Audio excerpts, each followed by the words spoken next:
In this week's parasha, we're going to learn the ages of Sarah Imenu, Avraham Avinu, and Yishmael. Rashi will explain why Sarah Imenu's age is divided into three segments. Then he'll tell us about two elements of Avraham Avinu's age and say nothing about Yishmael's age. Question is, why? We'll learn something unique about each of them, as well as the important distinction between Yishmael and we as Jewish people. This week's parasha has the total years of Sarah, Avraham, and Yishmael. In Ascholas HaSeder, we start off at the beginning of the parasha, that Sarah Imenu lived 127 years. Whereas the other two at the end of the parasha, where it says, these were the years of Avram, 100 years and 70 years and 5 years. And then it says, these are the years of Yishmael, 100 years and 30 years and 7 years. So in each case, we separate the hundreds, the tens, and the units. So you're going to find something very strange about how Rashi engages with us in his interpretation.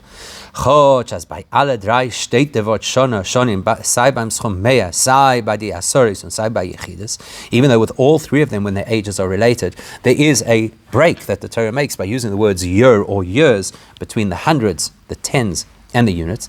Rashi approaches each one differently. When he describes Sarah's life, he tells us what all three represent. It says Shana with each number, in order that we would know that each one, the 100 and the 20 and the 7, has to each be interpreted independently. Each one has a lesson to show us. But the lesson is, that at 100 years old, she still had the innocence of a 20-year-old with regards to behavior. And at 20, she still had the innocence of a 7-year-old with regards to beauty. So he explains all three. By Avram and Zok Rashi, yet when it comes to Avraham Avinu, there Rashi doesn't explain all three. Instead, he says ben kuf ke ben ayin, or ben ayin ke ben hey beloy chet. 100 like 70, like 5 without sin. Sounds like he's just telling us one thing, that Avraham Avinu was innocent of sin right throughout his life. That would indicate that what we're learning is nit by Sarah and unlike Sarah, where we said all three of the numbers teach us something independently. Here I learned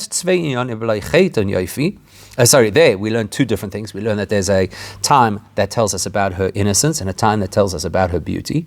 Now, whereas with Avraham Avinu, we're learning one thing, that even when Avraham was 100, is Avraham given ben ayin, or ben ayin ben hey beloy chet. At 100, he was like somebody who was 70, who in turn was like somebody who was like 5 without sin. One issue that we're raising over here, his innocence from sin. And by Yishmael is Rashi b'chlal nicht meforish v'avos nicht of shana b'chol klal v'chlal. Whereas when it comes to Yishmael, Rashi doesn't address at all why the Torah splits it up with the words years. In Meforish Rashi is done arichus gedola v'shakirataria v'itzu farenfen dishnoim anal. In Rashi, there are many different approaches and opinions about how to interpret Rashi. Besides the fact that each of the individual explanations has something lacking, which the Rebbe is not going to discuss in detail here, there's an overarching question, and we're going to really start by addressing that question. What's the overarching question? If the question over here, why it says Shana in the middle of the age, is something which isn't obvious, and it's so clearly not obvious that all the different commentaries weigh in to try and explain it, then Rashi, who is addressing the level of a 5-year-old, if they're all the interpretations trying to tell us what Rashi said, Rashi should have just proposed it in a way that is clear, even to a 5-year-old. What is his kavanah? Why speak differently about Sarah and about Avram and nothing about Yishmael? Muss man sagen, als Rashi's kavanah ist klar verstanden von der Werte, was Rashi sagt befirushai. Es ist nicht nötig zu meisem sein als unless, of course, Rashi's already made it clear, and we just have to find it in his words. So where we're going to find it, the bir in them, the explanation is this. But never Rashi sagt by Sarah. The fact that Rashi points out when he gives us Sarah's age, that lekach nichtev shana b'chol klal uchlal. Therefore, the Torah inserted the word shana in between each age bracket, to teach us that each one has to be explained independently, and then he explains them, bas kuf chulei. As von dem, was nicht auf Shana b'chol klal uchlal is muchach, shekol echad nidish le'atzmai chule lechet chule le'yoifi. The fact that Rashi has now sensitized us to when the Torah sticks in the word Shana in between ages, it's so that each one should be explained independently. We now know that when we later arrive at Avraham Avinu's age, where again the Torah does the same thing, splitting the age with the word Shana in between. So then we also know that there are obviously two things to be learned from Avraham Avinu's age and how it is split, just like there were two things to learn from Sarah's age and how it was split. That we already know. Rashi doesn't have to tell us that. Aha. Over Meilis movement, in that case, it makes sense. As when Rashi zok Avraham ben kuf ben ayin, if Rashi then only draws our attention to one of the things, 100 is like 70 and in turn is like 5. Rashi is not just telling us 100 equals 70 equals 5. He's telling us point number one is that the age of 100, Avraham was like somebody who is 70. And not just Vosain Simas Ben Ein Ben Hey Beloy Chet. It's not just working towards a goal, which is to say that at 100 he was like a 70-year-old who was like a 5-year-old, the way that we've understood it until now. Rather, Norahi Sofa, Nochaba Zunder Limud. Rashi, who's already told us by Sarah that if the Torah splits it with the word Shana in between, it means 3 different segments to teach us 2 different lessons or 2 comparisons. So we now know that Rashi wants us to understand the same thing over here with regards to Avraham Avinu, but he doesn't tell it to us. On das was Rashi neat is the fact that he doesn't explain what the link is between the age of 100 and the age of 70. In was es versteht the limit von Ben Kuf Ben Ayin is der Fall, was der Chiddush Vinyan is, was bei Avraham is given Ben Kuf Ben Ayin steht beferish in Pasuk. It's because whatever was so unique about Avraham Avinu, that at the age of 100, he was still like a 70-year-old, Rashi doesn't have to tell us because the Torah has already told us. So now we've got to look and find what has the Torah told us about the age of 70, and what is unique in Avraham's case, that at 100, he is still like the age of 70, and then Rashi doesn't have to tell us because the Torah has already told us. So then, when Hashem promised Avraham Avinu that he would have a second son, this time from Sarah Imenu, sagt der Pasuk, so Pasuk immediately tells us that Avraham Avinu was taken aback. Will 100-year-old give birth? Says by Megven Atmiya, as es kann haben a Kind in dem Gil for 100 Shana. He was obviously surprised that at the age of 100 he's going to have a child. Why was he surprised? Rashi explains why he was surprised. That by the time of Avraham Avinu, people's lifespan had already been diminished from the great lifespans we saw before the Mabul. And not only that, and generally the human beings weakened, and therefore Shemir told the same, and therefore people were having children to the ages of 60 and 70, not into their hundreds. Therefore, Avraham Avinu is surprised. I'm going to have a child at 100? That helps us understand clearly. In was is given ben kuf ben ayin by Avraham Avinu. Why, when the Torah compares the age of 100 to the age of 70 in Avraham Avinu's life, we know exactly what it's referring to.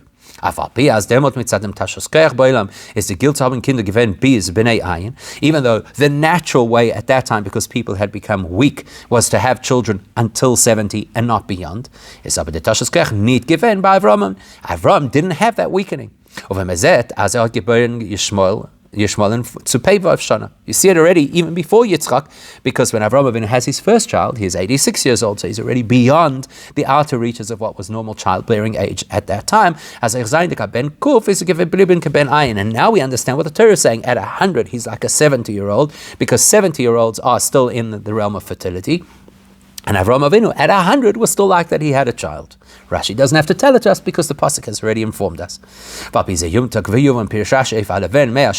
Which also helps us to understand Rashi's words about Avraham Avinu's surprise that at 100 he's going to have a child. He doesn't say just simply, I'm surprised that I'll have a child at 100. Rashi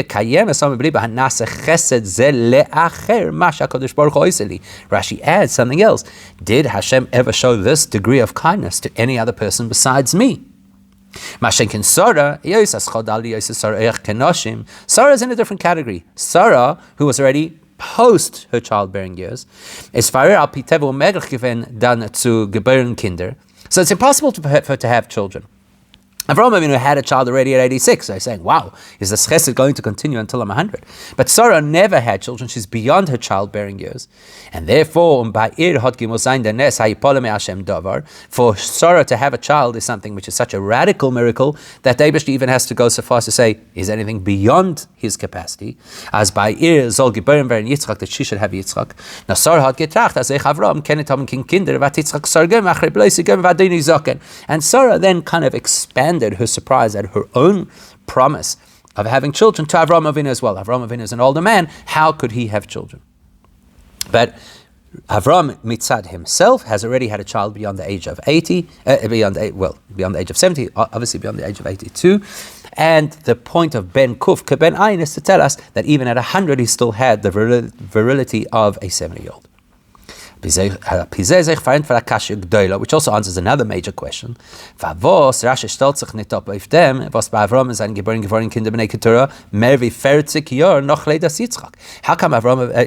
Rashi never asks a question how Avraham Avinu still had many other children years later, decades later? And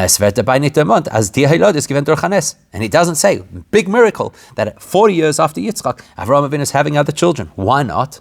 Because Rashi says the pasuk's already dealt with it. It's told us at 100 years old, he's like a 70-year-old. As by Avraham is because Avraham Avinu, now the Torah is illustrated to us, does not have the limitations of ordinary people who can only have children until the age of 70. And once he's broken out of that bracket, he could have children for as long as they wish to once. And there's no weakening of Avraham Avinu. And therefore he could have children at 100, and he could even have children at 140.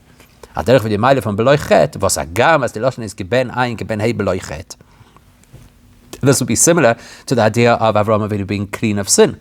Even though the expression that Rashi uses is that at the age of 70, Avraham is like a 5-year-old with regards to sin. It's not to say, and after 70, he was no longer so innocent. Obviously not. But for the rest of his life, he was sin-free.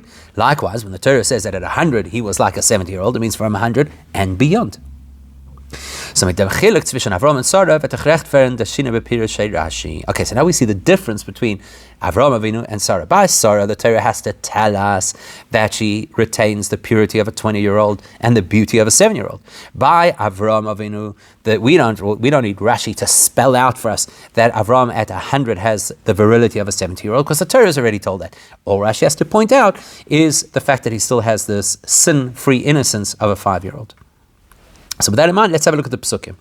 Even Pasuk Henika Bonim Sarah. Later on, when Yitzchak is born, the Pasuk tells us that Sarah Imenu nursed Yitzchak. That what happened is the day that Yitzchak had this great celebration, whether it was his bris, as it would appear. So all the great princesses brought their babies for Sarah to nurse. Why did they bring their babies? Because they had spread a rumor that Sarah couldn't have had a child. She was already 90 years old. She must have found an abandoned baby somewhere.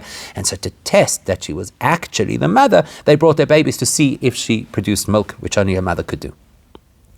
So how do we prove that Sarah is the biological mother of Yitzchak? Through the mothers bringing their babies.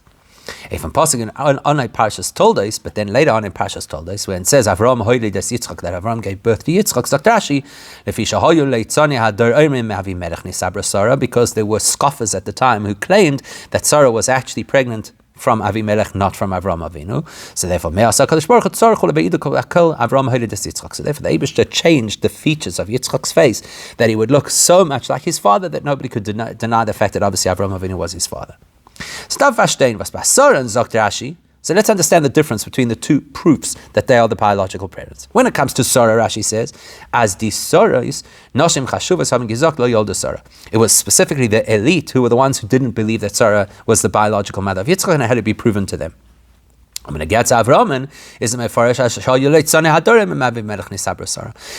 yet when it comes to proving that Avraham Avinu is the biological father of Yitzchak, there Rashi says it's only the scoffers, which are basically the lowlifes of the society, who had this issue. Why the differences? Another thing. Dos was in Sarah is not a biraz yolda Sarah. The fact that Sarah Imenu is able to nurse the babies only shows that she's the biological mother.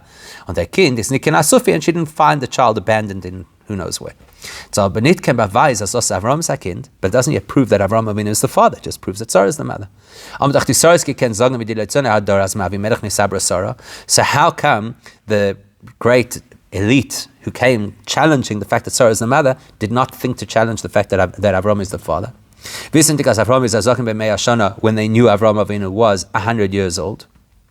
And in them is noch starker. This question is even stronger when you consider in Gemara when gebracht is Sven Yonim in ein Hemshech. The original Gemara, Bab Metzia, that quotes this story, brings one after the other. One story.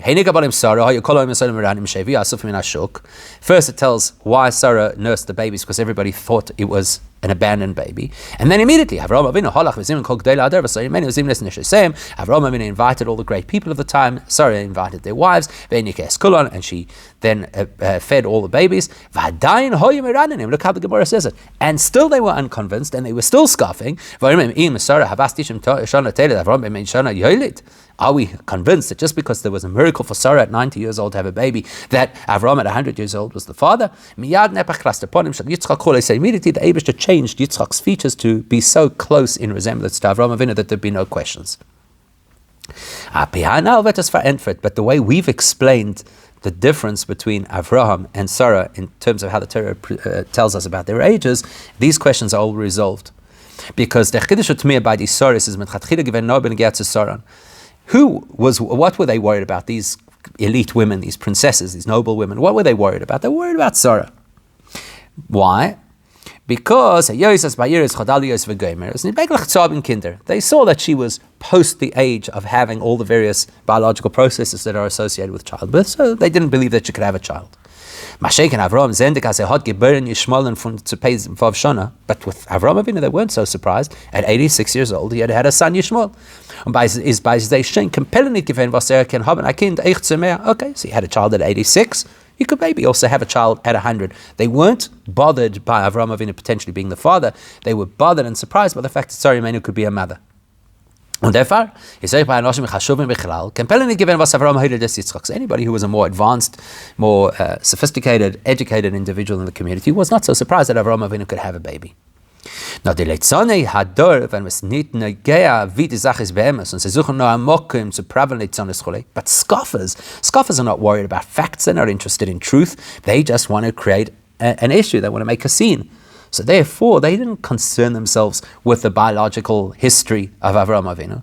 Now, sie haben gesagt, und mit Leitzone Smavi Melech Nisabra Soros. All they did was they churned up emotion and spurned a gossip mill to say Avraham Avinu did not have this baby. Avimelech's the father. But the Eibishter wanted to ensure that even those scoffers, those lowlifes, shouldn't have an argument. On their far, so therefore the Eibishter made sure that Yitzchak would resemble Avraham so clearly that even the biggest scoffer, who's not really looking for facts, would have no option but to conclude that Yitzchak is Avraham's son. Okay, so now we know clearly the difference between Avraham's story and Sarah's story, which also explains why Rashi doesn't go telling us what the Kuf Keben Ayin means, because it's obvious in the Torah. And now we also understand the attitudes that people had towards Avraham and Sarah when they had their babies, based on these facts. What about Yishmael? The time of Rashi is not meforish by Yishmael ben Kuf Keben Lamed or ben Lamed Keben Zayin. The reason Rashi doesn't get into the significance of Yishmael being 100, which is compared to 30, which is compared to 7. Despite the fact that the Torah did exactly the same thing of splitting the age up into 3 different segments with the word Shana in between. That's because Rashi knows we already could work this out for ourselves.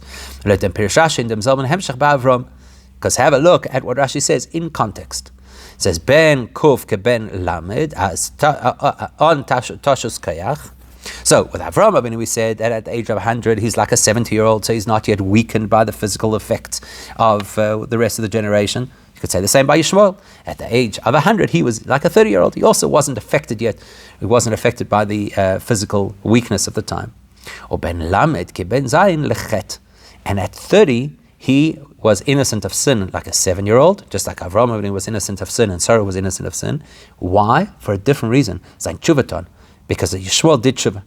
Sagt mit the pasuk is showing given from Lamed Shana on. The pasuk is indicating to us that already at the age of 30, Yishmael began his Tshuva. So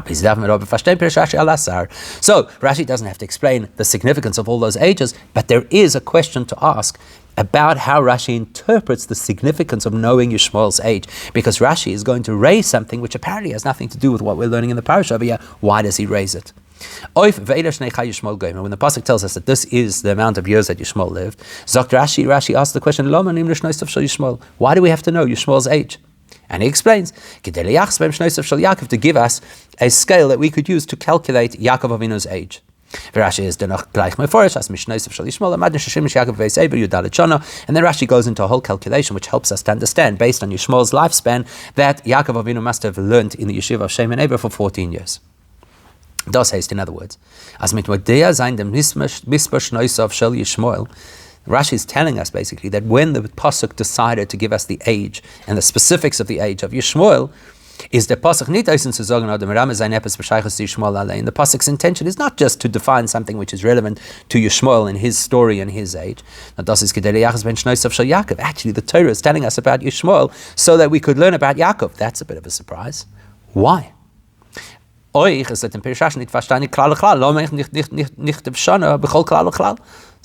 obviously, if the goal is to tell us about Yaakov's life, that only strengthens the question. So why then split it up into 3 segments? So das ist machriach zu sagen, befir Shasha, as lom nicht of Shana Chulei, is man chatchilik in Kashin, it noch in Pirish by Avraham Canal. So you have to say that Avraham Avinu already, the Torah told us how you split up the ages. Straight after that, we have Yishmael's age, so we already know it from the pasuk. So Rashi doesn't have to address it because the pasuk has already addressed it. And therefore we have a question. Okay, so you're not telling me the age of Yishmael to know whether he had strength or whether he had innocence, because that we could already derive from Avraham Avinu. Therefore, says Rashi, the question is, why are we mentioning Yishmael's age? What is it relevant to us? Because the child learning Chumash already knows that the Torah only tells us information that is relevant. Even when you're talking about great people who were perhaps holier than Yishmael, we're not giving them information unless it's relevant to us. So therefore the burning question over here with Yishmael is not why is his age split up into categories, because we already know the principles for why the Torah splits ages into categories. The question is why his age at all. To that, says Rashi, that's in order to help us understand something about Yaakov Avinu. What do we understand? Work out Yaakov Avinu's biography. Work out where he was at a particular given point in time based on Yishmael's lifespan. But the fact that the Torah did split Yishmael's age into 3 segments with the Shana in between is the pasuk nit oise not zu vergleichen die Jahren von Yishmael ben Kufle beke ben Lamed v'chulei. It's not just simply because, like we saw with Sarah or like we saw with Avraham Avinu, the Torah wants us to know that the age groups actually relate to each other. Was das ist nur achidish und meine nesefes in Yishmael, which of course would just help us understand a little bit better what kind of an individual Yishmael was, and perhaps even have a better appreciation of Yishmael than we would have naturally had. But once we understand that this pasuk over here is not really focused on Yishmael, it's focused on Yaakov, so now we're going to understand what these ages have to do with Yaakov. And das, as the pasuk gesagt vor euch bei Yishmael and Shana bechol klal ochlal, the fact that when a pasuk wants to give us an age, to be able to create a scale for Yaakov Avinu's life, and yet in that pasuk it gives us all these segments, is kanamerame se famailen uftu was is given by Yishmael in yedren fund is manim kuflamet zayin. It must be because somehow the Torah still wants to emphasize some greatness about Yishmael, and the question is why, what greatness, and why relevant to Yaakov. Says das nit gedei as man soll vergleichen die Jahren von Yishmael zelo zeh as bei ihm seine gewen ot imalis chulei. So and this is what Rashi helps us to understand. The goal of the pasuk over here is not to emphasize for us that Yishmael retains his strength and retains his innocence like Avraham and Sarah. No kedei leyachas beim Yaakov. Rashi is telling us that the pasuk specifically wants us to link Yishmael's life to Yaakov. So we'll appreciate greatness of Yaakov. Das, was the Torah is Meramis Dom and Yishmael and Zayin Mailis, is liyachas beim Yaakov. The fact that the Torah may here allude to greatness that Yishmael had, greatness in strength and greatness in piety, is all for the benefit of appreciating Yaakov.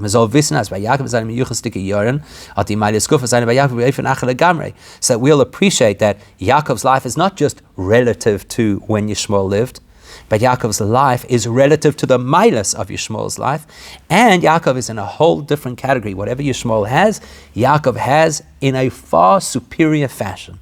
That's what the Torah wants us to know. Whatever Yishmael had, strength and piety, Yaakov's strength is far greater, and Yaakov's piety is far greater. And that's why the Torah is comparing, as Rashi points out, this lifespan to Yaakov's lifespan. How so? The bir in them. The Shina was given in Yishmael and to Ben Kuf is Vaser Shen given a Baal Tshuva. So the first thing we have to know is that Yishmael in his older age was a Baal Tshuva.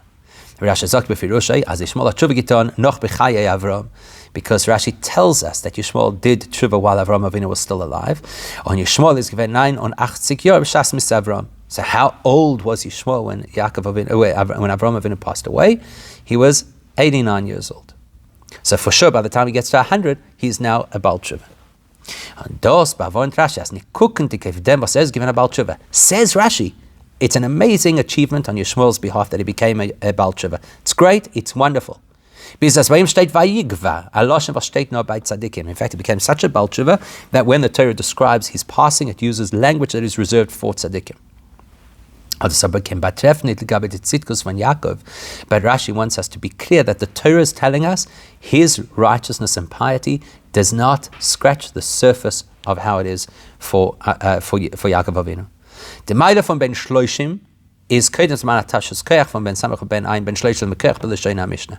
So, how old is Yishmael? 137, right? So the 30 years is a symbol of strength, like the Mishnah tells us in Pirkei Avos. As in Gil von Shloishim is the Gvur by mentioned by Toikva. Even a child who's learning Chumash knows that when a person is at the age of 30, they're at the pinnacle of their physical strength. Yishmael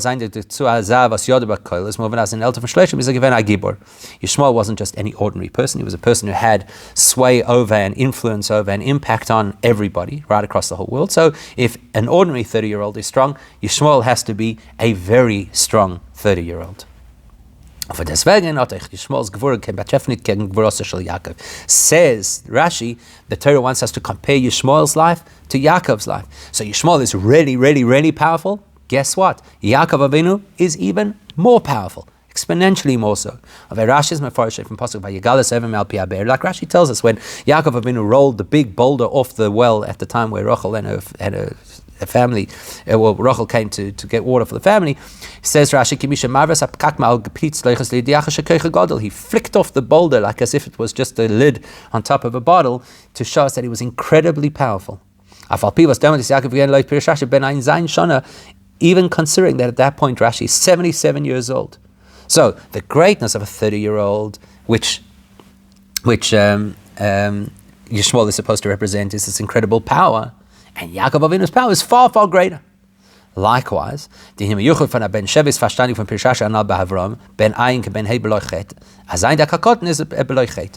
significance of the number 7, which is similar to the number 5 in Avraham and Sarah's age, well, the 7 in Sarah's age, is innocence. Being free of Averis. So you think, if you're talking about piety, you're talking about being free of Averis, Yishmael and Yaakov probably share the same experience. Both of them, they're both like children who have this absolute innocence and are clear of any kind of sin. So again, in Rashi's words, we're comparing Shnoisa Shel Yaakov. And what we're saying is that Yishmael's piety and freedom from sin is great, but it doesn't touch sides with regards to how great Yaakov Avinu was. And the reason being because Yaakov is an individual who is fundamentally different to who Yishmael is. Yishmael comes from a maidservant. Mashen Ken Yaakov. And therefore it doesn't matter what you're talking about. In jeden Prat ufrat is Yaakov in ganzen anders von Yishmael. Yaakov Avinu is always going to be far, far higher than Yishmael. So even if you want to say from the perspective that Yishmael is a Baal Tshuva and Yaakov Avinu is a tzaddik. So yes, they're both free of sin, but it's a completely different experience. The one who was tainted and had to repair versus the one who was Ishtam, who was always in a state of purity. On the therefore says Rashi, all the great accolades about Yishmael that are quoted, even the fact that he has these three major components in his life, are not there purely to tell us the greatness of Yishmael, but to the contrary, it's in order to escalate and to highlight the greatness dafka of Yaakov Avinu.